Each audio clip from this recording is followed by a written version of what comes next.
서울시립과학관과 한국연구재단이 함께하는 토요과학 강연에 오신 여러분 모두 환영합니다. 안녕하세요. 저는 오늘 진행을 맡은 서울시립과학관의 오세별입니다.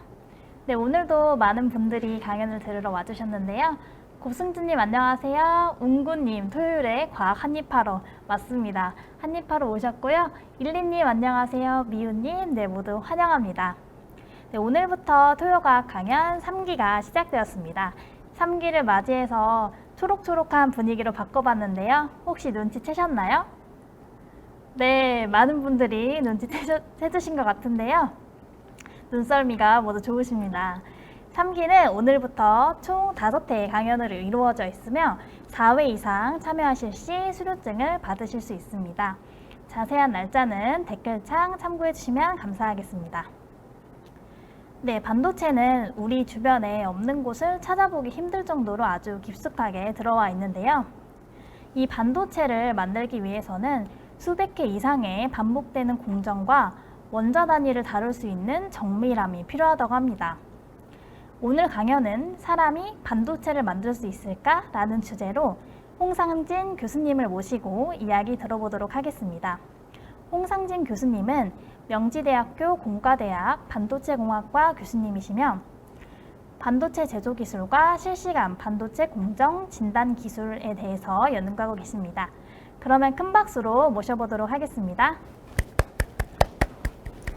네, 안녕하세요 교수님. 네, 안녕하세요. 반갑습니다. 네, 방금 소개받은 명지대학교의 홍상진입니다. 네. 여러분들 이렇게 토요일에 이렇게 온라인으로 다시 만날 수 있게 돼서 굉장히 기쁘고요. 물론 앞에서 얼굴을 대면하고 만났으면 더 좋았을 텐데 아쉽지만 오늘은 온라인으로 여러분들과 함께 반도체와 관련된 이야기를 나눠보도록 하겠습니다. 네, 오늘 강연 준비해 주셔서 정말 감사합니다. 강연이 진행되는 동안에도 채팅창을 확인할 수 있으니까요. 활발한 리액션과 질문 많이 부탁드리겠습니다. 그럼 강연 시작하도록 하겠습니다. 네, 오늘 여러분들하고 같이 나누어 볼 이야기는 사람이 반도체를 만들 수 있을까라는 질문입니다. 물론 여러 채팅창에 답을 주셨습니다. 네, 사람이 반도체를 만들 수 있습니다. 그런데 정말 사람이 반도체를 만들 수 있을까라는 질문을 여러분께 드리면서 우리가 진짜 어떻게 반도체를 만들 수 있는지 알아보도록 하겠습니다. 죄송합니다. 자, 오늘 얘기는 크게 4가지로 좀 구분을 해봤습니다. 변화에 대한 이야기를 여러분과 함께 나누고자 합니다. 그리고 세상이 굉장히 많이 변했고요. 앞으로도 많이 변할 겁니다. 그 변화 속에서 이 과학기술도 굉장히 많이 변할 것이고요. 그 속에 반도체가 어떤 식으로 세상을 변화시켰고 또 앞으로 이제 반도체를 만드는 과정은 어떻게 변화가 될지에 대해서 여러분하고 고민을 하는 시간을 좀 가져볼 것이고요. 그리고 굉장히 궁금해하는 얘기들이 많이 있을 겁니다. 도대체 반도체란 무엇일까? 반도체라고 얘기하는 사람들이 서로 다 다른 이야기를 하고 있습니다. 그래서 오늘은 그 반도체가 전체를 바라보면서 반도체가 무엇인지를 알아보는 시간을 가질 거고요. 그 다음에 세 번째는 반도체는 무엇일까라는 이야기 다음에 반도체를 만드는 제조 기술에 대해서 설명을 드리고 여러분들이 많이 관심을 갖고 있는 인공지능이 어떻게 반도체하고 연관이 되어 있을까를 좀 설명을 드리면서 여러분들의 질문에 답변하는 그런 시간을 가져보겠습니다. 자, 우선 첫 번째 변화를 말씀드리기 전에 제가 중고등학교 때 많이 들었던 얘기입니다. 저희 부모님도 그러셨고 뭐 학교 선생님도 그러셨고요. 너 도대체 언제쯤 정신 차릴 거니? 근데 지금은 정신을 좀 차린 것 같아요. 많이 변화가 됐습니다. 미국에 이런 속담이 있습니다. 그 표범이 자기의 무늬를 바꾸지 못한다라는 얘기가 있죠. 즉 아무리 뭔가를 하고 싶고 뭔가를 변화시키고 싶어도 변화되지 않는 것이 사람이라고 합니다. 그래서 이런 명언들이 좀 있습니다. 성장하지 않으면 진정으로 사는 것이 아니다. 여기서 말하는 성장은 키가 크는 것은 아니고요. 어떤 자라난다라는 그런 의미를 가지고 있죠. 변화하지 않으면 성장할 수 없다라는 말도 있고요. 여러분들께 감히 제가 질문을 한번 드려보겠습니다. 정말 여러분들은 무엇을 변화시킬 준비가 되었는지 또 여러분들 스스로가 변화가 될 준비가 되셨는지 변화에 대한 얘기를 한번 해보면 사랑은 변하지 않는다고 얘기를 합니다. 다만 사람이 변한다고 어른들이 그렇게 얘기를 해요. 제가 원래 저런 모습이었대요. 그런데 지금은 이런 모습으로 변화를 했습니다. 제가 오늘 말씀드리려고 하는 변화는 오른쪽에 있는 그림 같은 변화는 아닙니다. 두바이라고 하는 곳에 가면 굉장히 화려하고 멋있는 사막에 이렇게 도시를 지어놨습니다. 그런데 1960년대 두바이는 저렇게 초라하고 흑백 사진으로 보여서 그렇지만 작은 어촌 마을이었습니다. 그런데 기름이 생산되는 것을 알게 되면서부터 오일 기름 가지고 정유사 그러니까 기름을 만들어 생산하면서 지금의 두바이가 됐고, 앞으로 2030년대에 미래 도시를 설계하고 이 두바이가 변해가는 그런 모습들을 계획하고 있습니다. 그래서 두바이 왕이 하루는 이렇게 생각을 했습니다. 우리가 언제부터 잘 살게 됐는지 국민들이 좀 알았으면 좋겠다. 자기가 옛날에 어렸을 때는 이런 어촌 마을에서 살던 가난한 나라였지만 지금은 세계에서 가장 부유한 나라가 됐는데, 앞으로 태어나는 사람들이 우리가 옛날에 살던 모습을 기억했으면 좋겠다라고 해서 이 두바이 프레임이라고 하는 왼쪽을 바라보면 옛날 시가지를 볼 수가 있고, 두바이 프레임의 오른쪽을 바라보면 새로운 시가지를 바라볼 수 있게끔 이 사진 틀을 하나 만들어서 조형물로 만들어 놨습니다. 두바이의 변화를 얘기하고 있어요. 마찬가지로 우리나라도 굉장히 많은 변화가 있었습니다. 1970년대에 우리나라도 길이 없었던 시대가 있었고요. 자동차라는 것이 다니지 못했던 그런 나라였는데 1970년대 초반부터 새마을운동이라는 것을 하면서 길을 만들고 수레가 다니고 그 다음에 자동차가 다니는 그런 나라가 됐습니다. 1980년도에는 전자기술이 발전되면서 가전제품들을 만들고 수출하고 하면서 나라가 점점 잘 살게 되었고, 지금처럼 이 잘 사는 나라가 되었습니다. 2020년도, 지금 2020년대, 지금 우리들이 살고 있는 이 시대는 모든 것이 스마트해지는 그런 시대가 됐죠. 전화기도 스마트하기 때문에 스마트폰이라고 하고요. 자동차도 스마트하기 때문에 스마트카라고 얘기를 합니다. 물론 이 자율주행 자동차도 앞으로 만들려고 하고 있고, 이제 앞으로 더 기술이 발전돼서 복잡한 것을 판단하지 않아도 되는 인공지능이 여러 가지를 판단해 줄 수 있는 그런 시대로 바뀌어 갈 것 같습니다. 또 다른 변화를 보면 우리 4차 산업혁명이라는 말을 많이 들었을 거예요. 4차 산업혁명, 1차, 2차, 3차, 4차 산업혁명을 거치면서 커다란 변화들이 있었고 기술 변화도 있었지만 그 기술 변화로 인해서 많은 사회 변화가 있었습니다. 또한 이런 생각의 변화도 있었어요. 옛날에는 아는 것이 힘이다라고 하는 시대가 있었죠. 그때는 모르기 때문에, 즉 아는 것이 없기 때문에 내가 힘을 갖기 위해선 알아야 된다라는 그런 생각을 하게 됐고, 그것이 바로 지식탐구의 근원이 됐었고, 장영실이라고 들어보셨죠? 우리 한국의 그 조선시대 때 과학기술을 많이 발전시킨 사람이라고 알려져 있죠. 이 장영실이 이런 얘기를 했답니다. 내가 남을 알지 못하는 것이 죄일 뿐, 남이 알아주지 않는 게 무슨 죄란 말인가 라고 하면서 자신이 생각한 대로 그 생각한 것을 이루어 나가기 위해서 무엇인가를 만들고 그 속에 기술이라는 것을 반영시켰다라는 그런 시대가 있었습니다. 에디슨이 이런 얘기를 했죠. 천재는 1%의 영광과 99%의 노력으로 탄생한다, 태어난다, 만들어진다, 이런 얘기들 합니다. 그런데 우리가 1%의 영감이라는 것에 굉장히 많이 집중을 하지만 실은 그 속에 숨어 있는 내용은 99번의 실패를 했다라는 것입니다. 즉 그렇게 많이 실패를 하고 나서 무엇인가 하나를 이룰 수 있다라는 그런 얘기고요. 그런데 거기에서 보면 우리 생각의 변화들이 있습니다. 예전에는 아는 것이 힘이었지만 이제는 할 줄 아는 것이 힘인 사회로 바뀌어 버렸다라는 것입니다. 소크라테스 들어보셨죠? 누군지 만난 적은 없겠지만 이름은 다 들어보셨을 거예요. 소크라테스가 이런 얘기를 했습니다. To know thyself is beginning of the wisdom. 내 자신을 알라라고 얘기하는 그런 얘기인데요. 내 자신을 알라라는 게 너의 모습을 알아라, 거울을 쳐다봐라, 이런 말이 아니고 내가 그 사실을 모르고 있다라는 그것을 알아라 라는 얘기입니다. 그래 내가 그것을 모른다라고 인정할 때 바로 내가 그걸 알고 싶어 하는 생각이 들고 알고 싶어 하는 생각이 들었기 때문에 알려고 하는 노력을 하게 된다라고 해서 바로 지식 탐구라는 그런 변화, 생각의 변화들을 만들어냈습니다. 또 다른 변화를 하나 바라볼게요. 이제 여러분들 직접 체감은 못하시지만 이 사회, 현재 사회나 우리나라 국가적으로 굉장히 심각한 상황에 있습니다. 어떤 것이냐면 인구 절벽이라고 하는 그런 말입니다. 예전에는 신생아보다 그 신생아의 탄생률이 굉장히 높았어요. 아주 옛날이고요. 여러분들은 아마도 한 요 정도의 시대에 태어나지 않았을까라는 생각을 하게 됩니다. 그런데 2022년 현재 시점으로 봤을 때 신생아가 태어나는 숫자가 굉장히 줄어들었습니다. 그래서 노인의 사망률보다 신생아가 태어나는 숫자가 훨씬 더 줄어들었고요.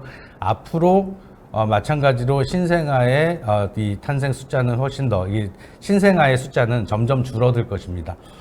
한편으로는 이런 생각을 할 수 있어요. 사람들이 줄어드니까 대학에 진학하기가 훨씬 쉬워지겠구나, 경쟁이 더 낮아지겠구나, 이렇게 생각할 수도 있습니다.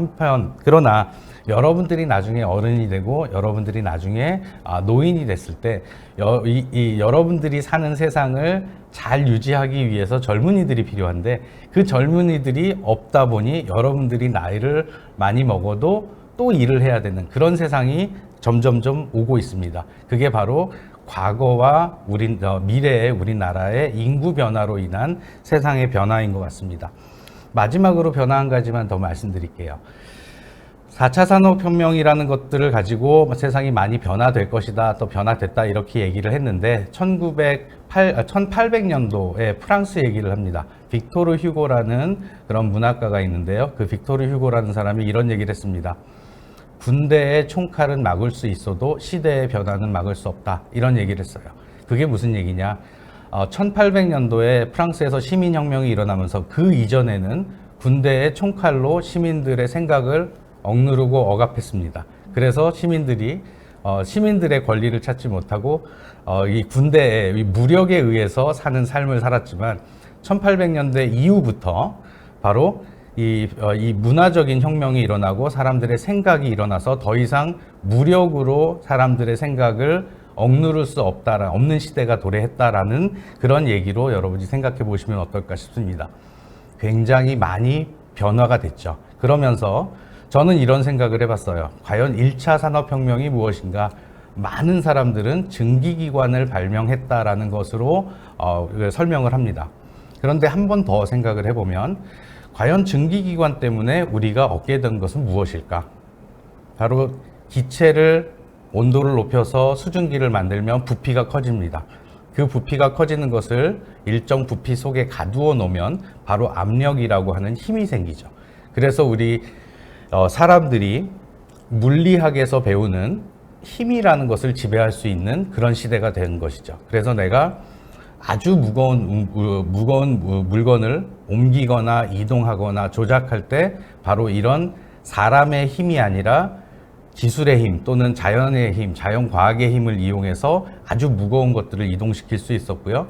그래서 증기기관차를 만들게 되고 그 기관차가 아주 무거운 쇠로 만들었지만 그 기관차를 움직일 수 있는 힘의 원동력을 사람들이 갖게 됐다라는 게 바로 1차 산업혁명이 아니었나 이렇게 생각을 합니다. 두 번째 2차 산업혁명은 바로 전기 에너지를 발견하게 된 겁니다. 즉 에디슨이 개발한 전구라는 것이고요. 이 전구가 과연 어둠을 밝혔다라는 것으로 설명이 되지만 저는 이렇게 생각해 봤습니다. 사람들한테 시간이라는 물리량을 갖게 해주었다는 그런 변화라고 생각을 하고 있습니다. 시간을 변화시켰다는 얘기는 무슨 얘기냐면 옛날에는 빛이 없었기 때문에 해가 지면 촛불에 의존하거나 호롱불에 의존해서 무엇인가를 해야 됐는데 바로 밤 시간을 사람이 더 살 수 있고 무엇을 할 수 있게끔 만들어 주었다는, 그로 인해서 밤의 어두움을 극복한 것이라기보다는 사람이 깨어 있고 눈으로 볼 수 있는 그런 시간들을 길게 해주었다. 이렇게 생각을 한번 해봤어요. 그래서 3차 산업혁명은 무엇일까? 바로 통신기술이라는 겁니다. 그래서 인터넷이 발달되고 그에 따라서 사람이 많이 편리해졌지만 그 한 단계 더 들어가서 설명을 해보면 바로 거리라는 물리량을 극복하지 않았을까? 그게 무슨 얘기죠? 멀리 있는 그 사람하고 지금 현재 시간에 대화를 할 수 있게끔 만들어 놨습니다. 옛날에는 불가능했죠. 그래서 통신 기능이 없었을 때는 그 사람하고 대화를 하기 위해선 거기까지 가야 되는 그 거리를 우리가 양보했었어야 되는데 이제 통신 기술을 사용해서 이 거리가 극복됐죠. 저 오늘도 마찬가지입니다. 여러분들이 어디에 계신지 모르겠지만 저는 이곳에서 여러분들 우리나라 어딘가에 계신 또는 모르죠. 해외에 계신 분이 계실지도 어디에 계신 분인지 모르겠지만 그 거리를 극복해서 여러분들은 제 얼굴을 보고 있고 제 목소리를 듣고 있고 저는 여러분들이 채팅창에 올려준 글을 보고 여러분의 생각을 제가 받고 있습니다. 이런 거리가 극복됐죠. 그럼 4차 산업혁명은 무엇일까? 아주 많은 사람들이 인공지능, 빅데이터라고 표현을 합니다. 그런데 그 인공지능, 빅데이터가 과연 우리한테 준 것이 무엇일까? 아직 무엇을 주었는지 저도 밝혀내지 못했지만 저는 이렇게 생각합니다. 에너지가 아닐까? 이 에너지를 어떤 형태로 표현할지 모르겠지만 열도 될 수 있고요. 내 노력이 될 수도 있고 내 시간이 될 수도 있고 무엇인가 나와 관련된 또 내 안에 관련된 또 내 밖에 관련된 그런 에너지가 아닐까 이런 생각을 해봤습니다. 굉장히 큰 변화들이 우리 주변에서 이루어지고 있고 그러나 우리가 실제 그것을 느끼지 못하고 있다라는 그런 변화입니다. 자, 그렇다면 이제 반도체가 없는 세상을 한번 생각해 볼게요. 반도체가 없는 세상, 어떤 세상일까요? 여러분들 스마트폰, 저도 굉장히 스마트폰 좋아하고요. 집에 가면 가장 먼저 하는 일이 스마트폰을 켜서 그동안 어떤 일이 있었는지 이메일 확인도 하고 신문도 보고 유튜브도 보고 그렇습니다. 그 스마트폰 없이 저는 못 사는 사람이 돼 버렸습니다. 여러분도 스마트폰 많이 사용하죠. 많이 좋아하시죠. 그걸로 게임도 하고 많이 그럴 거예요. 선생님도 굉장히 좋아하시죠. 네, 그럴 거예요. 상상하기도 힘들어요. 네, 근데 저는 스마트폰이 없었던 세상에서도 살아봤어요. 그런데 그 세상에서 어떻게 살았는지 지금은 상상할 수가 없습니다. 상상하기 힘든 게 아니라 어떻게 살았는지 모르겠어요. 근데 지금은 스마트폰이 없으면 다시 없는 세상으로 돌아가라고 그러면 저는 아마 못 따라갈 것 같아요. 그 스마트폰 안에 바로 반도체가 들어있다는 사실은 누구나 다 알고 있습니다. 그렇죠? 인터넷 오브 띵스라고 하는 사물 인터넷이라고 하는 것들. 이제 모든 것에 인터넷을 연결하고 싶은 거예요. 그래서 가전제품에도 인터넷을 연결하고요. 그 가전제품 연결되어 있는 시간과 거리를 극복하고 싶고 거기에서 무엇인가 내가 판단하지 않아도 그 판단해야 될 수 있는 그런 상황이 되면 자동적으로 꺼지게 만들고 싶고요. 화재가 나면 자동적으로 화재를 진압할 수 있는 그런 기능이 탑재되어 있었으면 좋을 것 같아요. 그런 생각들이 우리들 사이에서 그런 세상들을 변화시키고 있는 겁니다. 여러분들은 한 번도 구경해 보지 못한 286 컴퓨터라는 것이 있을 거예요. 실제 진짜로 286 컴퓨터가 있었습니다. 라떼는. 라떼는. 286 컴퓨터 정말 부팅하는데 한 3분에서 5분 정도 시간이 걸리고요. 그 부팅 디스켓이라고 하는 것이 없으면 부팅을 할 수가 없습니다. 그러다가 386 컴퓨터가 나왔어요. 신기하게도 부팅 디스켓을 필요로 하지 않고 버튼을 누르면 컴퓨터가 켜져요. 그리고 세상에 모니터가 컬러합니다. 이게 말이 안 되는 시대였었어요. 세상이었고요. 제가 대학에 입학했다고 저희 아버님께서 컴퓨터를 선물을 사주셨어요. 그때 제 대학 다닐 때 등록금이 124만 원이었는데 한 학기 등록금이 컴퓨터 가격이 204만 원이었습니다. 그러니까 어마어마하게 비싼 컴퓨터였던 것 같아요. 그 컴퓨터가 바로 386 컴퓨터인데요. 이걸로 할 수 있는 일은 워드 치는 거 하고요. 그 다음에 패크맨 같은 아주 기본적인 카드 게임 이런 거밖에 할 수 없는 그런 컴퓨터였습니다. 상상이 안 되죠. 그러다가 486 컴퓨터가 나오면서 윈도우 시스템이 더 많이 적용되고 제가 대학을 졸업할 때쯤 돼서 이 스타크래프트라는 게임이 나오고 이 스타크래프트라는 게임을 할 수 있는 정도의 컴퓨터로 계속 발전을 했습니다. 이 발전을 했다는 얘기를 다시 말로 표현하면 기술이 변화가 됐다는 얘기고요. 그 기술 변화 속에 반도체가 변화됐을까요? 안 됐을까요? 됐었겠죠. 네. 반도체가 점점 성능이 좋아지고 반도체가 할 수 있는 일이 많아지게 변화했기 때문에 바로 컴퓨터가 발전됐습니다. 그러다 보니 이제 사람들한테 컴퓨터가 남겨준, 반도체가 남겨준 건 욕심이라는 단어를 남겨줬습니다. 더 빠르게, 더 편하게, 더 좋게, 더 크게, 더 많이라는 욕심을 남겨줘서 옛날에는 컴퓨터 보드에 CPU가 하나 들어갔던 컴퓨터에서 CPU를 두 개를 쓸 수 있는 컴퓨터를 만들고요. 그러다가 이 반도체가 두 개 들어가는 게 불편해서 펜티엄 프로세스에 가 만들어지면서 코어가 두 개 이상 만들어지는 그런 반도체 칩이 만들어졌습니다. 즉 코어라는 것은 실제 계산을 잘 할 수 있는 그 CPU를 얘기하고요. 이 캐시 메모리라고 하는 것은 간단하게 잠시 저장할 수 있게끔 만들어 놓은 메모리예요. 그래서 이 CPU 안에 뇌가 두 개가 들어있는 거죠. 그러다 보니까 사람들이 더 욕심이 나게 되네요. 내 컴퓨터는 더 빨랐으면 좋겠어요. 내 컴퓨터는 더 계산 능력이 좋았으면 좋겠어요. 그래서 칩 하나에 코어가 4개 들어가 있는 CPU를 만들고 있고 여러분들 중에서도 게임을 좋아하시는 분들은 아마 쿼드코어를 가지고 쓰고 있을 거다 이렇게 생각을 하고 있습니다. 서버에 들어가는 계산을 많이 하는 컴퓨터에는 이 제온 프로세서라고 해서 실제 코어가 10개가 들어가 있는 그런 고성능 컴퓨터들을 쓰고 있고요. 물론 저희 학교 대학원생들은 이런 코어가 10개 들어있는 굉장히 비싼 컴퓨터로 연구를 하고 있다. 이렇게 자랑을 좀 하겠습니다. 자, 그 안에 우리가 반도체 얘기를 한번 꺼냈는데 정말 반도체란 무엇일까 이렇게 생각을 해봤습니다. 한번 여기 한번 보시겠어요? 똑바로 읽어도 우영우, 거꾸로 읽어도 우영우.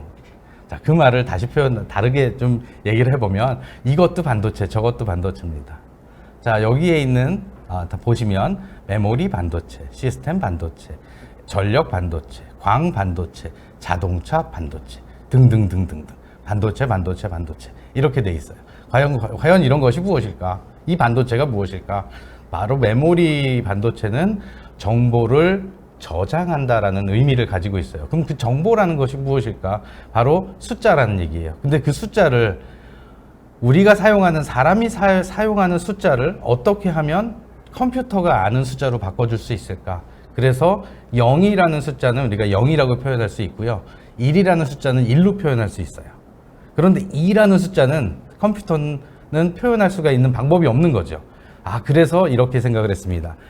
0은 0이고 1은 2고 그러면 10이나 01은 1이다라고 정의를 하고 표현을 합니다. 3은 어떻게 표현하나요?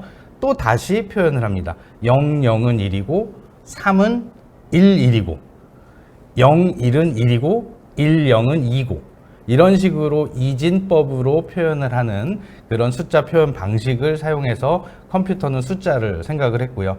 그러다 보니까 많은 숫자, 큰 숫자를 표현하기 위해서는 이 표현하고자 하는 반도체 소자라고 하는 가장 작은 그 단위를 가지고 있는 정보를 표시하기 위한 그 가장 작은 소자들이 많이 필요한 거죠.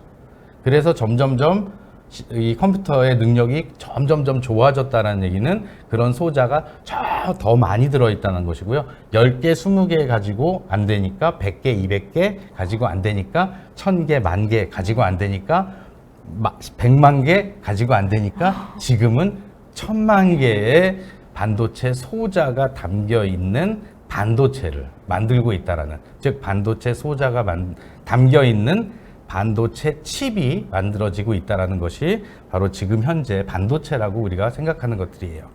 그러면 시스템 반도체는 무엇일까? 정보를 저장하는 거 말고 나머지 모든 것을 시스템 반도체라고 합니다. 즉 정보를 계산을 해서 숫자를 더해서 저장할 때 더하는 역할을 시스템 반도체가 하는 것이고요. 곱하는 것도 마찬가지고, 곱하는 것은 컴퓨터는 곱하기를 못해요. 제가 컴퓨터보다 잘할 수 있는 건 곱하기예요. 그래서 컴퓨터는 곱하는 만큼 더하기를 저보다 훨씬 더 빠르게 할 수 있어요. 그래서 컴퓨터는 곱하기 대신에 더하기를 계속 해줍니다. 그래서 그 반복된 계산을 하는 반도체를 시스템 반도체다, 이렇게 표현을 합니다. 에너지를 어떻게 만들까? 전력 반도체, 태양 전지, 이런 것들이 바로 이 전력 반도체라는 것에 포함이 될 수도 있고요. 빛을 내는 반도체가 있습니다. 여러분들 그 레이저 포인터 보시면 스위치를 누르면 빛이 나오죠. 그 안에 광반도체가 들어있어요. 배터리에서 전기를 공급하면 그 반도체 칩은 계산을 하거나 저장을 하지 않고 빛을 내보냅니다. 그래서 그걸 광반도체라고 얘기를 해요. 자동차에도 반도체가 들어갑니다. 그래서 그 자동차에 사용되는 반도체를 자동차 반도체라고 얘기를 하죠. 그러면 그거 말고도 반도체를 사용하는 단어들이 많이 있습니다. 자, 아까 말씀드렸던 반도체 소자라고 얘기를 하고 있고요. 이 반도체 소자는 더 빠른 반도체를 만들기, 칩을 만들기 위해서, 더 많은 용량을 저장하기 위해서, 또 더 복잡한 것들을 계산하기 위해서 정보를 처리하는 그 가장 기본 단위가 소자라고 얘기를 하는데, 이 소자를 MOSFET, FinFET, Gate All Around라고 하는 이상한, 영어로 돼 있는 이상한 그런 단어들을 사용해서 우리가 표현하고 있습니다. 지금 우리 반도체 3나노미터, 2나노미터라고 얘기를 하는 것들은 바로 요 MOSFET 또는 FinFET 또는 GAA라고 하는 Gate All Around라고 하는 이 반도체 소자의 크기를 얘기해요. 그래서 이 작은 반도체를 만들어야 더 빨리, 더 많이 할 수 있겠죠. 자, 이 반도체 공학이라고 하는 것들은 무엇이냐면, 그런 반도체 칩 안에서, 반도체 소자 안에서 과연 전자는 어떻게 생성시키고 전자는 어떻게 이동시켜서 내가 원하는 것을 원하는 일을 시킬 수 있는지, 반도체한테. 자, 반도체는 전자가 이동하면서 전류가 흐르는데요. 이 전류가 흐르려면 마이너스를 이동시키려면 바로 플러스가 필요합니다. 즉 플러스를 가까이 대주면 마이너스가 딸려오죠. 그게 인력이라고 하잖아요. 그래서 그 인력이 작용을 하면 바로 전자를 움직일 수가 있게 되는 것이고요. 그런 힘에 미치는 범위 안에 있는 것을 바로 전기장이라고 얘기를 합니다. 그래서 전기장, 자기장, 전류, 전압, 저항, 전자가 어떻게 생성되고 이동되는지를 공부하는 학문이 반도체 공학이에요. 그럼 이 반도체 공학을 알면 반도체를 만들 수 있을까요? 못 만들 것 같아요. 어떻게 하는지는 알아. 어떻게 됐는지 이해는 했는데 정작 잘 모르겠어요. 자, 이런 거하고 똑같아요. 여러분들이 어떤 노래를 들었습니다. 노래 되게 좋다. 자, 그 노래 불러보실 수 있으세요? 아니요. 저 아직 가사를 모르겠는데요. 중간중간에 뭔가를 잘 모르겠는데요. 아직은 노래를 부를 수 있는 때는 아닌 것 같습니다. 자, 그래서 또 이런 것들이 있어요. 반도체 회로 설계라는 그 영역이 있어요. 자, 반도체 회로 설계라는 것은 소자들이 많이 모여서 소자들이 많이 연결이 돼서 그 연결되어 있는 것들을 회로라고 하고, 그 연결되는 회로를 그리는 과정을 바로 회로 설계라고 얘기를 합니다.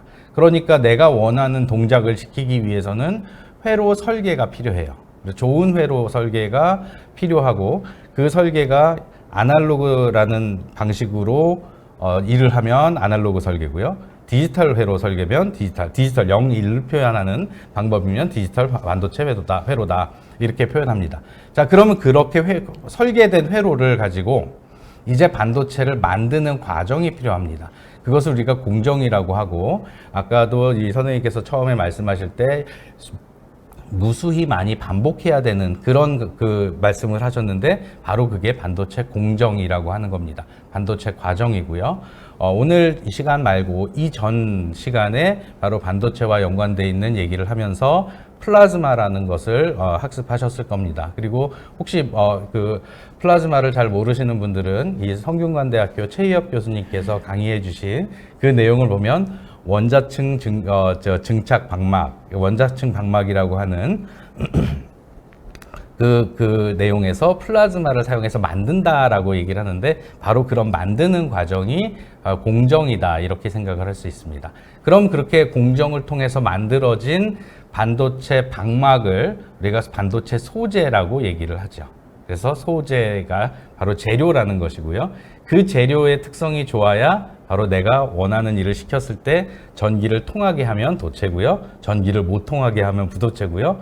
전기를 반만 통하게 하면 뭘까요? 반도체 아니에요. 자, 반도체는 반만 통하는 게 반도체가 아니라 어떨 때는 전기가 통하고 어떨 때는 전기가 안 통하는 거예요. 즉, 전기를 주면 전기가 통하면 도체고요. 전기를 줬는데도 안 통하면 부도체예요. 전기를 줬는데 안 통했는데 더 주니까 통하면 반도체라고 얘기를 합니다.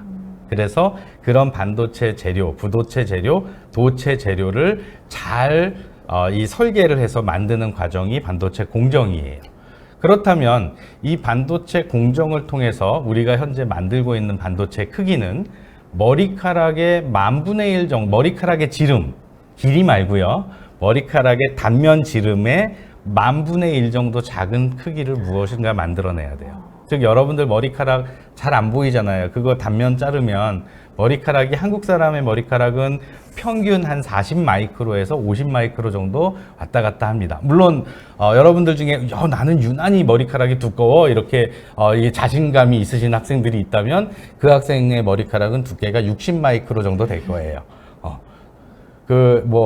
금발의 그 해외 영화를 보면 금발의 이 오픈카를 타고 머리카락이 이렇게 쫙 흩날리는 그런 머리카락은 두께가 한 30마이크로에서 35마이크로 정도 됩니다. 그러니까 10마이크로 정도의 차이 때문에 우리가 머리카락이 비단결 같다 또는 무슨 굉장히 두껍다 이렇게 표현을 하기도 하는데 그 정도의 사이즈 안에 10,000분의 1 또는 1000분의 1, 10,000분의 1로 바꾸게 되면 바로 이게 나노 사이즈의 나노미터 크기의 것이 된다는 것이고요. 그걸 사람이 어떻게 만들까요? 그래서 제가 제목을 오늘 그렇게 됐어요. 정말 사람이 반도체를 만들 수 있을까요? 못 만들죠. 근데 우리가 지금 반도체를 만들어서 쓰고 있잖아요. 그럼 그게 어떻게 된 것일까? 오늘 여러분들이 그 고민을 한번 해봤으면 좋겠어요. 과연 반도체를 사람이 만들 수 있을까? 어떻게 하면 만들 수 있을까? 내 손으로 만들 수 있을까? 기계를 사용하면 되겠구나. 어떤 기계를 사용하면 될까? 바로 그 기계가 반도체 장비라고 얘기를 합니다. 이 반도체 장비 안에는 아주 온도를 높게 하는 장비도 있고요. 압력을 많이 가하는 장비도 있고 압력이 거꾸로 공기를 다 빼내는 진공 장비도 있어요. 그 안에는 기체 가스를 집어넣어서 새로운 물질이 합성되게끔 만들고 방막을 만들어가는 과정이 있고요. 또 어떤 경우에는 플라즈마를 사용해서 내가 원하지 않는 부분의 화학 반응을 일으키고 그 화학 반응을 일으킨 부분을 없애는 그런 과정이 공정도 있어요. 그런 공정들을 수행할 수 있는 것이 바로 반도체 장비인데 제가 여러분들께 이렇게 간단하게 좀 설명을 드릴게요. 반도체 공정 소재의 종류에 따라서 공정의 다양한 공정 장비가 사용됩니다. 굉장히 많은 종류의 장비가 사용되고요. 재밌게도 장비 한 대의 가격은 평균 50억에서 100억 정도 합니다. 한 대. 그런데 반도체 장비 한 대 가지고 만들 수가 없고요. 공장 하나 안에는 반도체 장비가 1000대, 2000대 정도 필요해요. 그러면 그거 숫자를 한번 곱해 보시면 100억 곱하기 1000만 해도 어마어마한 숫자가 될 거예요. 암산이 안 되시면 한번 계산기로 한번 계산해 보세요. 우리가 상상할 수 없는 정도의 돈입니다. 그런데 우리나라는 그런 반도체 공장이 굉장히 많다라는 거예요. 그래서 우리나라가 반도체 제조를 잘하고 있는 나라가 된 거죠. 그러니까 전 세계에서 메모리 반도체를 가장 잘 만들고 있는 나라예요. 그렇기 때문에 우리나라에서 가장 잘하고 있는 메모리 반도체 제조를 잘하고 있고요. 그 어떤 나라도 우리나라에서 만든 메모리 반도체를 사용하지 않는 나라가 없다. 이렇게 생각하셔도 좋을 것 같습니다. 자, 그 안에 반도체 장비가 좋은 장비를 만들려면 바로 반도체 장비에 들어가는 부품이 좋아야 된다는 거죠. 자, 이걸 저는 사람에 견주어서 설명을 합니다. 제가 건강하다라는 의미는 어떤 의미일까요? 어딘가 아프지 않다라는 얘기로 설명할 수 있을 것 같아요. 어딘가 아프지 않다라는 얘기는 제 몸을 구성하고 있는 이 신체의 어떤 부분이라도 병들어 있지 않다 또는 잘못되지 않았다, 고장나지 않았다 이렇게 표현할 수 있을 것 같아요. 만약에 제 심장이 잘못돼서 제 기능을 못하고 있으면 제가 건강한 사람일 수 있을까요? 아닐 거예요.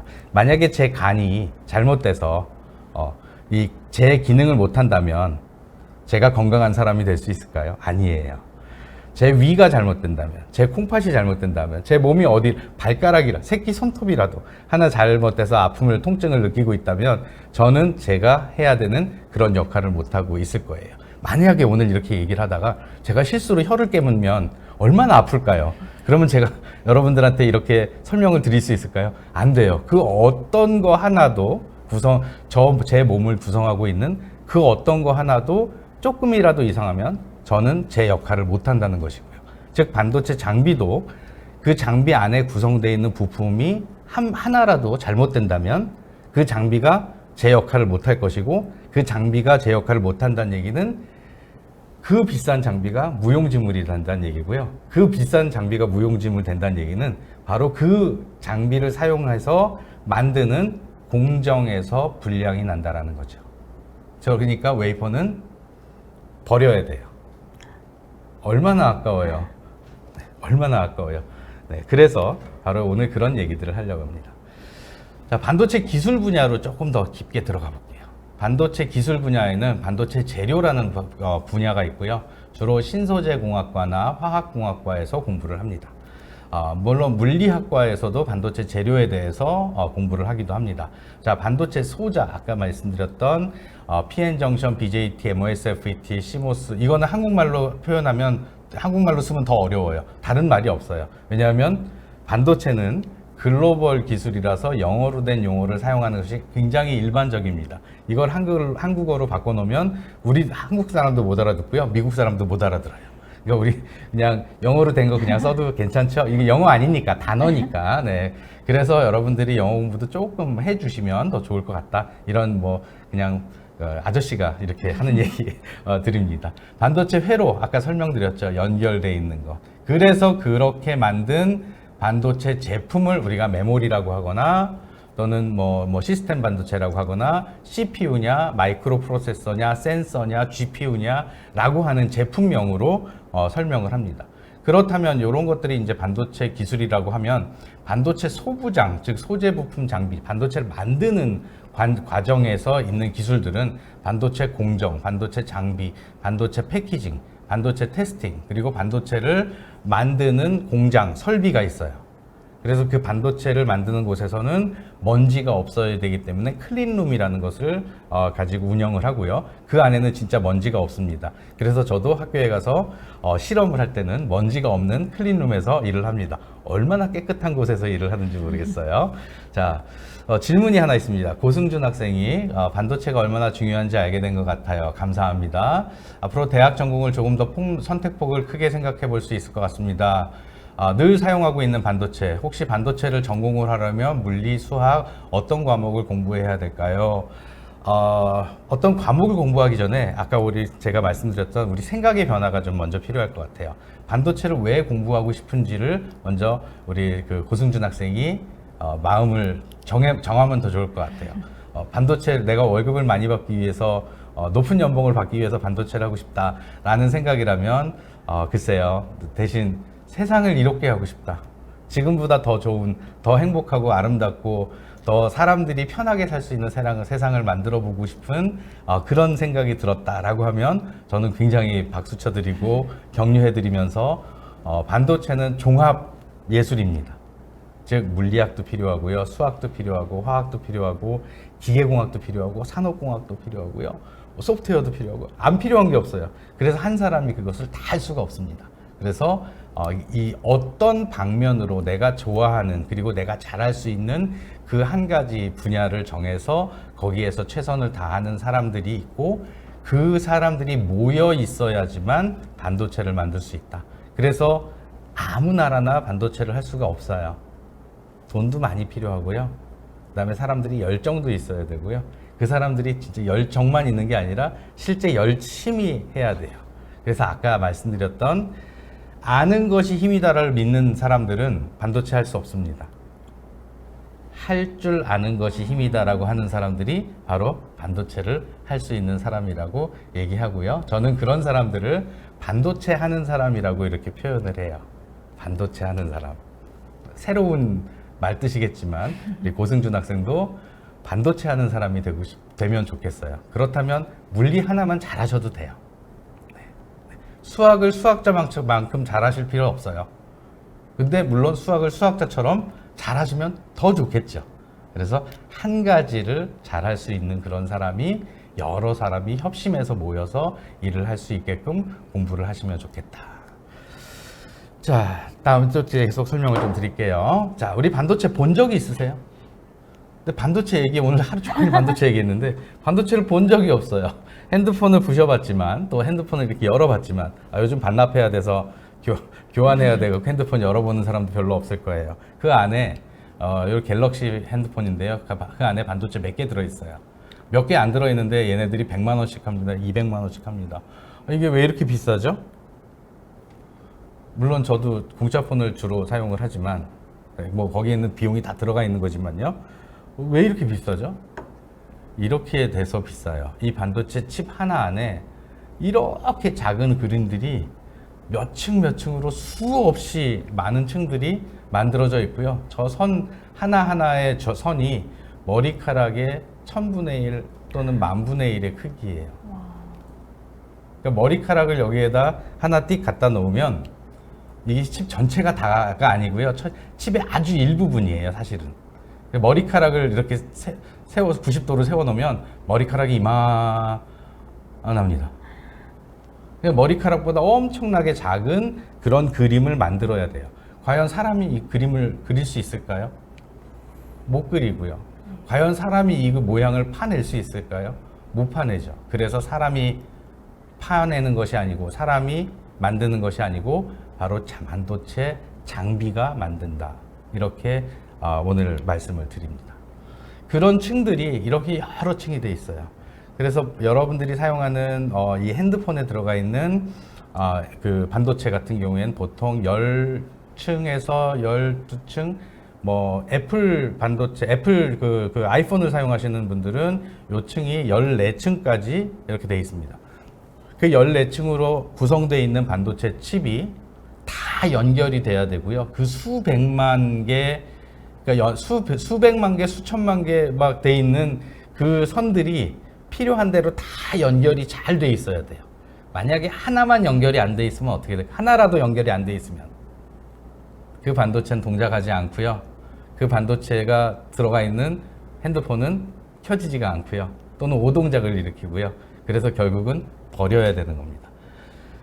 자, 채팅창에 몇 가지 질문이 있는데 현미경으로 보면 보일까요? 저도 현미경으로 보면 얼마나 볼 수 있으면 얼마나 좋을 것 같아요. 네, 저희도 학교 대학원의 실험실에 현미경이 여러 대가 있는데요.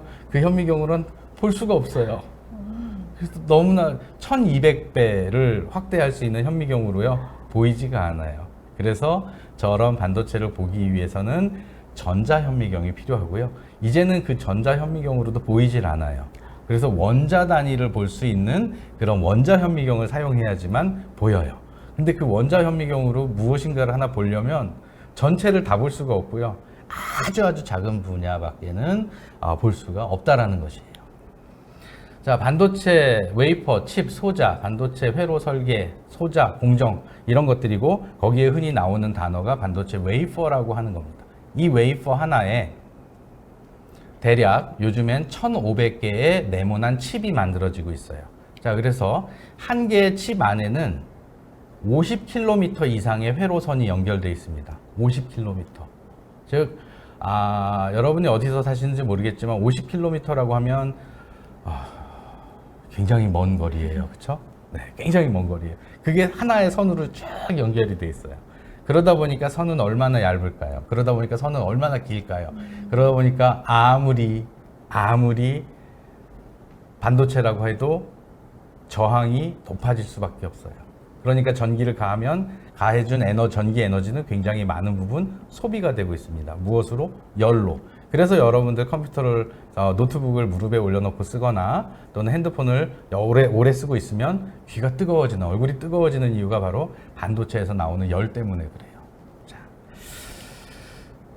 자, 이제 반도체를 만드는 과정의 트렌드를 보시면 1960년대에 처음에 이렇게 하니까 반도체 칩이 만들어지네라고 그 만드는 방법들을 알게 됐어요. 한국 사람 말고요, 미국 사람이요.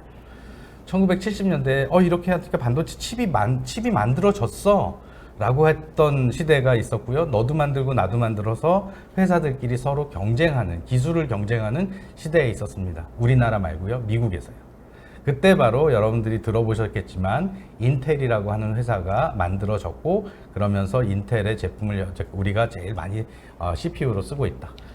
1980년대에 이렇게 만들어진 반도체가 자동화 기술에 사용됩니다. 즉 컴퓨터에 장착이 돼서 컴퓨터가 반도체를 만드는 공장에 사용돼서 자동으로 움직이고 자동으로 이송시키고, 그러게 시간이 훨씬 더 짧게 걸리는 거예요. 만드는 시간이 짧게 걸려서 칩을 더 많이 생산할 수가 있게 됐어요. 그래서 1990년대에는 바로 대량 생산의 시대에 돌입했습니다. 그러면서부터 한국의 보통은 아니지만 한국에 있는 대학교의 공과대학에서는 컴퓨터라는 것이 있게 됐고요. 어떤 학생들은 이제 컴퓨터를 집에 갖다 놓은, 집에 이제 컴퓨터가 있는 학생들도 막 생겨나기 시작했고, 그러면서 컴퓨터가 일반화되고 보편화돼서 2000년도에 되면서부터는 바로 성능을 더 좋게 하고 더 빠르게 하는 미세화 기술에 이 도전을 하게 됐습니다. 2010년도에는 이제 잘못 만드는 그 웨이퍼, 잘못 만들어서 버리는 웨이퍼가 너무 아까운 거예요. 왜냐하면 웨이퍼 한 장에 가격이 1000만 원, 2000만 원, 3000만 원씩 비용이 이제 만들어지거든요. 즉 인텔에서 만드는 CPU 같은 경우엔 웨이퍼 한 장을 떨어뜨려서 깨뜨리면 자동차 한 대를 한강에 버린 거하고 똑같아요. 새 자동차. 소나타 한 대 값이에요. 웨이퍼 근데 한 장씩 들고 다니질 않아요. 25장을 한 통에 넣어 갖고 다녀요. 만약에 한 통을 실수로 잘못해서 떨어뜨렸다. 이게 어떻게 된 거죠? 네, 소나타 25대를 앞뒤로 이렇게 연결해서 차 한 대를 한강에다 집어넣은 거예요. 근데 한 대만 들어간 게 아니라 25대가 퐁퐁퐁퐁 하고 25대가 다 빠진 거죠. 속상하세요? 속 안 상하세요? 너무 속상하죠. 이제 그렇게 버리는 웨이퍼가 너무 아까운 거예요. 그래서 웨이퍼를 버리지 말자. 잘못 만들지 말자. 어떻게 하면 잘못 만든 것을 알아낼 수 있을까라고 하는 바로 잠시만요. 공정 진단의 시대로 접어들었습니다. 즉 공정 진단을 하려면 공정도 알아야 되고 장비도 알아야 되고 내가 무엇을 하고 있고 무엇을 앞으로 더 잘해야 되는지를 알아야 되는 폭넓은 시각이 필요하게 됐고요. 그러면서부터 2020년대에 들어서는 이제 인공지능의 힘을 좀 빌리고 싶은 거예요. 내가 잘 모르겠지만, 내가 잘 기억은 안 나지만 이 데이터 안에 만드는 과정에서 나타났던 그 데이터 안에 담겨 있는 비밀을 캐내고 싶어요. 그래서 그거를 데이터 마이닝이라고 얘기를 합니다. 그러면 어디에서 어떤 장비가 언제 어떤 실수를 했는지 알아낼 수 있을 것 같은 생각이 드는 거예요. 그래서 전 세계에서 또는 우리나라에서 가장 유명한 장비, 미국 회사인데 램리서치라고 하는 그런 기업이 있습니다. 뭐 회사를 소개할 얘기는 아니지만 이 램리서치라는 기업에서 굉장히 기술 개발을 도전적으로 하고 있습니다. 왜냐하면 굉장히 부자 회사예요. 부자 회사인 만큼 연구 개발에 투자를 굉장히 많이 하고 있습니다. 그건 우리가 본받아야 될 일이라고 생각하는데요. 그런 연구 개발에 투자하면서 앞으로 미래에 필요한 반도체 자체에 대한 연구도 수행하지만 어떻게 하면 반도체를 더 잘 만들까? 어떻게 하면 내가 더 실수하지 않을까? 이런 고민들을 하고 있는 그런 연구가 수행되고 있다. 이렇게 말씀드립니다. 자, 그래서 이제 장비 지능화라는 기술들이 앞으로 미래에는 훨씬 더 많이 필요로 하게 된다. 소자가 점점 작아지고 있습니다. 왜 작아지냐면 같은 크기 안에 더 많이 담아야 되니까 작게 만들 수밖에 없어요. 그래서 뭐 10나노, 12나노, 뭐 7나노, 5나노, 3나노, 2나노 뭐 이렇게 자꾸 작게 만드는 거예요. 작게 만들어야 많이 넣을 수 있으니까. 웨이퍼라고 하는 반도체를 만드는 땅이라고 해요. 땅. 반도체를 만드는 이 틀인데, 땅인데 이 땅을 점점 더 크게 해서 한 번에 더 많이 만들고 싶어요. 이 많이 만들면 이 돈을 더 많이 벌잖아요. 돈이 더 많이 벌면 바로 미래에 있는 미래 기술에 투자해서 개발할 수 있는 기회들이 생기잖아요. 그런데 지금은 한계에 왔다라는 얘기를 많이 합니다. 그래서 이제 앞으로 그냥 만들고 그냥 설계하고 그냥 만들고 잘못 만들면 버리고 하는 것이 아니라 설계하고요. 또 검증하고요. 시간이 더 오래 걸리죠. 하지만 실수하는 게 이제 너무 비싸요. 실수해서 너무너무 아까워요. 그래서 잘 설계하고요. 검증하고요. 만들고요. 실수 안 하게 만들고 실수했다면 그 똑같은 실수 또 안 하게끔 하고 싶은 생각이 드는 거예요. 그래서 공정장비진흥화가 있습니다. 제가 돈 얘기 조금만 더 할게요. 반도체 공장 하나 만드는데 15조 원 들어가요. 우리나라 그런 공장 굉장히 많습니다. 반도체 공장. 그 15조 원 중에 반도체 장비 가격이 12조 원이에요. 이 반도체 장비가 12조 원인데요. 이 중에 굉장히 많은 부분을 아직도 해외에서 장비를 수입해서 쓰고 있습니다. 그러니까 이건 뭐 국뽕이 아니고요.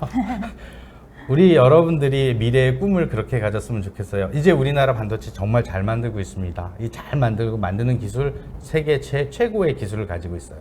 이제 반도체를 만드는 장비 기술도 세계 최고, 우리나라가 세계 최고가 된다는 건 욕심이지만 그래도 앞으로 우리가 더 발전할 수 있는, 그리고 과학기술의 총집합체인 반도체 장비, 비행기 만드는 것보다 어려워요. 네, 그래서 전투기보다 더 비싸요. 제일 비싼 반도체 장비의 한 대는 3천억 하고 있습니다. 장비 한 대 3천억인데요. 그 장비가 공장에는 대략 한 20대 정도 들어가 있어요. 그러니까 어마어마합니다. 비용이. 즉 전투기 한 대보다 훨씬 더 비싼 그런 장비예요. 그 장비를 만드는데 관심을 갖고 기술 개발을 하고 여러분들의 꿈을 키워보는 것도 어떨까, 이런 생각을 합니다. 질문 하나 드릴게요. 반도체 하나가 공장에 들어와서 만들어지는 때까지 며칠이 걸릴까요? 자, 채팅창에 답을 한번 주시겠어요? 반도체 웨이퍼, 빈 웨이퍼가 공장에 들어와서 웨이퍼가 만들어지는 웨이퍼 아웃이라고 돼 있는 웨이퍼가 다 만들어질 때까지 며칠 걸릴까요? 한 달 걸릴 것 같은데요. 자, 26일이라고 써 있으니까 한 달 정도 걸릴 것 같다, 이렇게 생각이 들죠? 네. 요게 두 달? 달력이요. 다음 달 달력입니다. 그래서 2달. 잡신이라고 하시는 분이 2달. 어떤 제품은 3달도 있고요. 어떤 제품은 4달도 있습니다. 네. 그래서 그렇게 오랜 시간 동안 반도체가 쉼 없이 24일, 일주일에 7일, 한 달에 30일, 하루에 24시간 동안 쉼 없이 만들어지고 있습니다. 그 중에 무엇인가 하나 잘못되면 어디에서 잘못됐는지 찾아내기 전까지, 그리고 그 잘못된 걸 알아낸 이전에 몰랐었던 때의 웨이퍼들은 다 버려야 될지도 몰라요. 세상에 얼마나 비싼 거예요, 그 웨이퍼가. 그래서 그렇게 만들고 싶지 않아요. 그래서 우리가 인공지능의 힘을 비루고 싶습니다. 반도체 인공지능.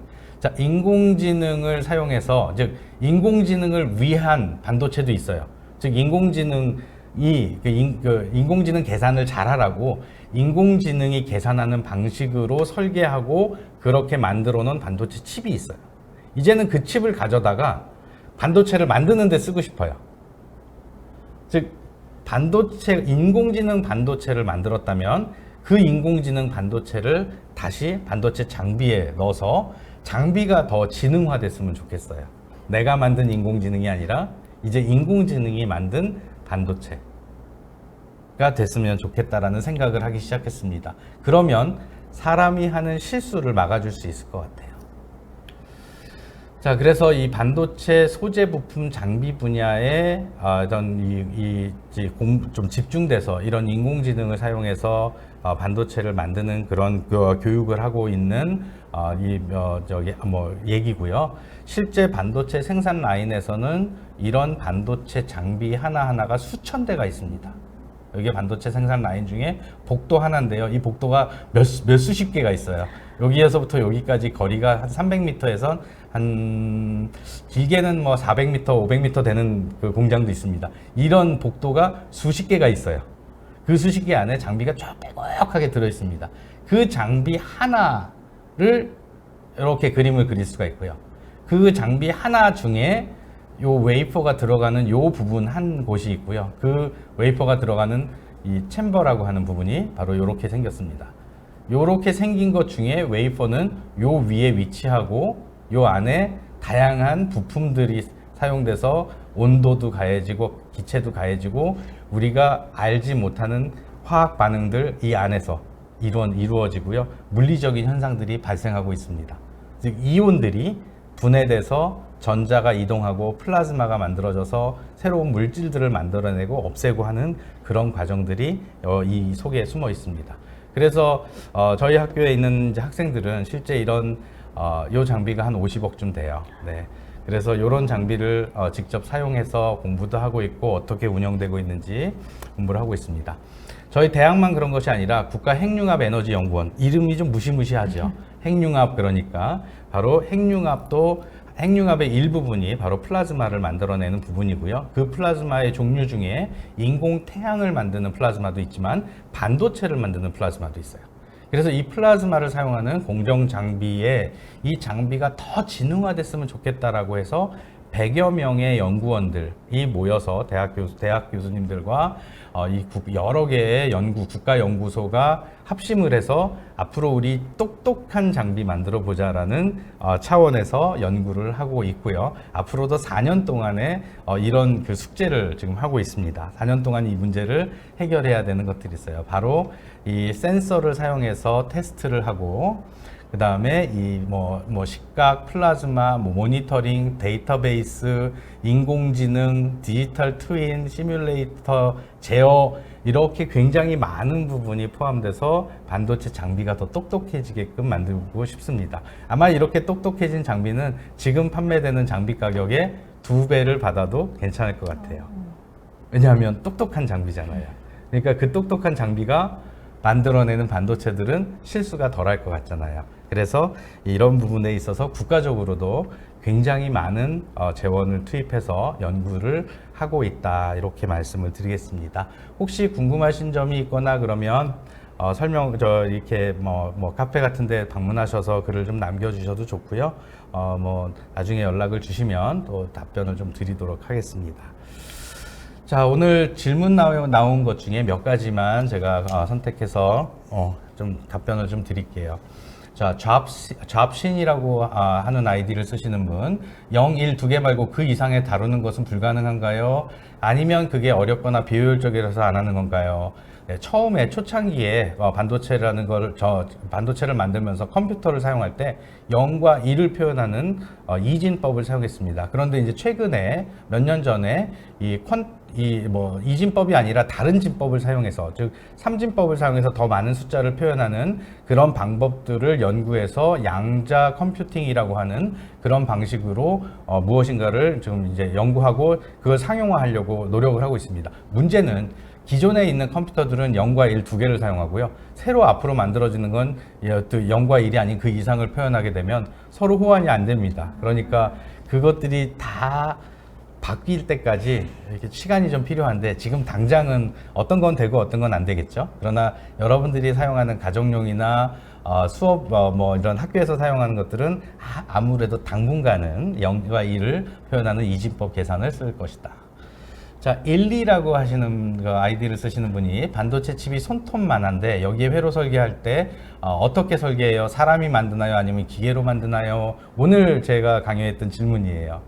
네, 사람이 못 만들어요. 반도체 장비가 만들어요. 그런데 바로 사람이 설계하는 것이 아니라, 이 사람이 직접 손으로 그려서 설계를 하는 것이 아니라 컴퓨터 프로그래밍으로 설계를 합니다. 옛날에는 손으로 그렸어요. 네, 그러나 지금은 그 많은 것을 손으로 그리지 않고 컴퓨터한테 프로그래밍을 해서 컴퓨터한테 회로를 설계하게 시킵니다. 그러니까 사람이 설계하는 거 맞죠? 그러나 사람이 설계하는 거 아니죠. 네. 그래서 그렇게 어렵네요. 소프트웨어를 사용해서 설계를 하고요. 그 설계를 하는 소프트웨어도 사실은 굉장히 비쌉니다. 보통 소프트웨어 학교에서 사용하는 거는 조금 싸게 공급을 해주지만, 여러분들이 회사에 가서 설계를 할 때는 그런 소프트웨어 설계 툴, 소프트웨어 하나가 아파트 한 채 정도 된다. 아무나 반도체 하는 거 아니다. 이렇게 제가 늘 학생들한테 그렇게 얘기합니다. 즉 반도체 하는 사람들이 반도체 하는 겁니다. 네. 크랙이나 불법으로 이렇게 사용하면 감옥 가는 거고요. 그렇게 사용할 수도 없습니다. 자, 미유라고 하시는 분, 좋은 반도체라고 하면 작지만 많은 기능 회로를 만들게 되는 게 최종 목표인가요? 네. 최종 목표라기보다는 한 가지의 목표입니다. 에너지도 덜 썼으면 좋겠고요. 더 빨리 계산했으면 좋겠고, 더 많이 저장했으면 좋겠고, 그거 말고도 바라는 건 되게 많지만 그 바라는 모든 것을 이루기에는 너무너무 어려운 기술들이 들어가서 하나씩 서로의 맡은 바를 충실히 하는 것이 궁극적인 목표가 아닌가 싶습니다. 자, 그 다음에 할로라고 하시는 분, 반도체 제작 과정에서 건강에 유해되는 물질들 노출될 텐데 이런 부분은 괜찮은가요? 네, 옛날에 두바이의 어촌 마을 시절 때는 사실이었습니다. 그런데 이제는 기술도 굉장히 많이 발전됐고 장비 기술도 많이 발전돼서 사람에게 유해 물질이 노출되는 일은 전혀 없습니다. 왜냐하면 모든 것이 다 장비 안에서 처리가 되고 그다음에 연결돼 있는 배관으로 배출이 돼서 공기 중에 나가기 전에 유해 물질들을 다 분해하고 처리하고 정제하고 걸러서 물이나 대기로 내보내는 시설들을 다 갖춰놨습니다. 그래서 반도체를 만드는 것들 건강에 유해 물질이 사람이 노출될 일은 없다 이렇게 말씀드리겠습니다. 네. 이 정도로 제가 답변을 좀 드리면 될 것 같고요. 오늘 1시간 동안 여러분들하고 같이 반도체라는 주제를 가지고 사람이 반도체를 만들 수 있을까? 라는 질문을 여러분께 드렸습니다. 저는 이렇게 생각합니다. 사람이 반도체를 만들 수 있습니다. 하지만 이제 앞으로는 사람이 반도체를 만드는 것보다 사람보다 실수를 덜 할 수 있는 그렇게 첨단 장비가 반도체를 만드는 것이 맞는 것 같고요. 그럼 사람들은 무엇을 할 것이냐? 바로 그런 장비한테 지능을 심어주고 사람이 할 수 있는, 즉 사람이 시간을 보내야 되는, 시간을 투입해야 되는, 그래서 내 에너지를 소비해야 되는 그런 일들 말고 단순하게 내가 반복해서 무엇인가 일을 하는 때 에너지를 쓰지 않고 또 더 똑똑한 일, 더 의미 있는 일, 더 가치가 있는 일을 하는데 에너지를 쓰는 역할들을 사람이 해야 되고 반복돼서 시간을 들여야 되는 그런 에너지를 쓰는 일들은 바로 반도체 장비한테 그런 일을 맡겨야 되지 않을까. 미래에는 그런 시대가 오지 않을까. 그래서 오늘 제목을 그렇게 했습니다. 사람이 반도체를 만들 수 있을까? 사람은 반도체를 만드는 일보다 더 의미 있고 가치 있는 일을 했으면 좋겠습니다. 감사합니다. 네, 너무 재미있고 또 의미 있는 강연 너무 감사드립니다.